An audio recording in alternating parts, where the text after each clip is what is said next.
the allocation of power between the executive and Congress over the expenditure of public monies. Now, as even that much suggests, this case is not a likely candidate for emergency relief. Per usual, on our emergency docket, we're going so fast. And so this is a common thing. If you can't really get into the substance because the court's not getting into the substance, but we just don't like the procedure. This is on our emergency docket. There's been no oral argument or whatever. And so, in other words, it's happening too fast. She just wants to preserve the status quo and keep things where they are. Says this case arose because Trump doesn't want to give him money. Congress said you got to give $30 billion in foreign assistance to, whoever. Organizations accustomed, here she writes, accustomed to receiving this money? Yeah, they are accustomed to it. They're not entitled to it.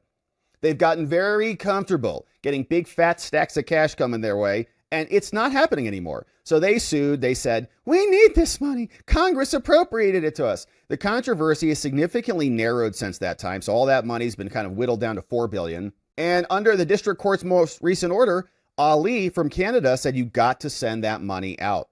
The executive's argument for a stay is that the Impoundment Control Act precludes the organizations from bringing the lawsuit. They can't. They don't have standing. The act says that the president has to send a special message to Congress. And then for the next 45 days, the Congress can respond.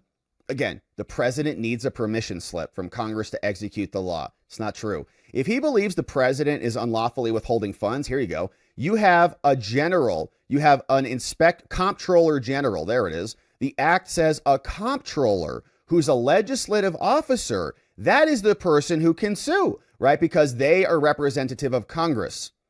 Congress says, hey, we said you have to spend this money. You're not. So we're aggrieved. So our comptroller will file the claim against you if that person believes the president is unlawfully holding the funds. If after a specified period of time, he wants to bring a civil action under the law to compel the executive to do it, they can. But they didn't. In this case, it was just the doctors, the coalitions or whatever they are. By the text of the ICA, it refutes that notion, they say. No, that's Trump's argument, but that's wrong, says Kagan. Saying in its very first section, it says, so she cites a different section, nothing contained in this act shall be construed as affecting in any way the claims or defenses of any party to litigation concerning the impoundment.